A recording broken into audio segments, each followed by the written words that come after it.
Claudia Rouault, notre collègue qui souhaite vous poser une question.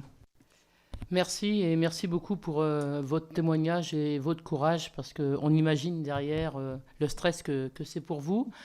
Euh, Lors de vos échanges, est-ce que vous avez les noms des personnes qui sont intervenues tant Colosse au pied d'argile et au niveau de Signal Sport? Et si vous les avez, je ne vous les demande pas bien sûr en direct, mais moi je vous invite à les transmettre à la rapporteure et à la présidente. Parce que c'est quand même étrange Du ce côté, qu'on entend. ouais. Voilà. Du côté de Colosse, j'ai les noms. Du côté de Signal Sport, je crois pas. Je n'ai pas souvenir que dans leur signature, ils aient mis les noms des personnes. Je crois que je dois avoir une signature générique.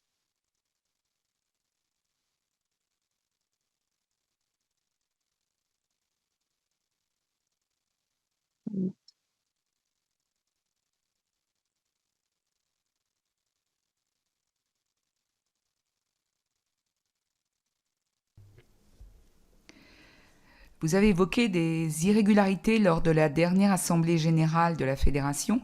Faites-vous bien référence à l'AG du 1er avril dernier et est-ce que vous pouvez nous en dire plus sur ces irrégularités? Alors, c'est pas celle de la fédération, c'est celle du comité régional. D'accord. Je corrige, du Oui, comité c'est régional. oui. Je ne sais pas si c'est moi qui ai été imprécise. C'est des irrégularités concernant l'Assemblée générale du comité régional Occitanie Canoë-Kayak en mars 2023. Ce qui s'est passé concrètement, c'est que statutairement, le comité régional doit envoyer les invitations et l'ordre du jour à minima 15 jours avant la tenue de l'Assemblée générale. Et je crois que ça a été dans les 5 jours avant, le bureau souhaitait ajouter une élection pour faire rentrer 2 membres supplémentaires au comité directeur, donc ce qui normalement se fait en AG, voilà, et leur permettre de prendre place au bureau.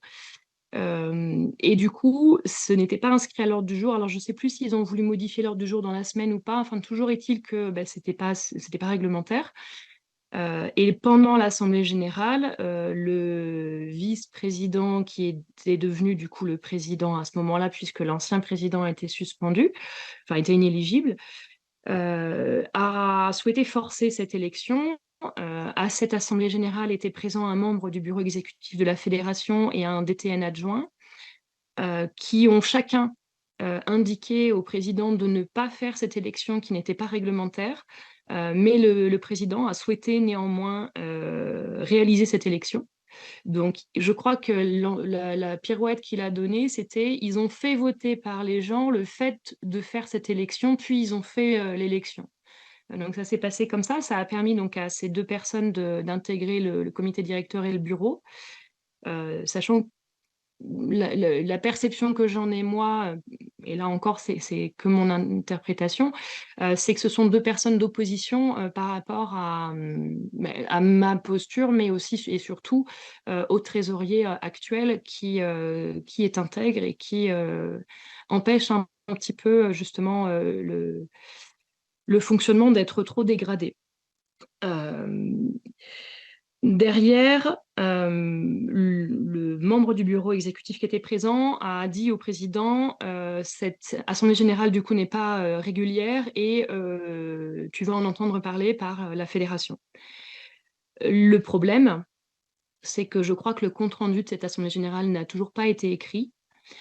Statutairement, à la Fédération française de canoë-kayak, il est normal de ne transmettre le compte-rendu d'une assemblée générale qu'1 an après qu'il ait été validé lors de l'Assemblée générale suivante.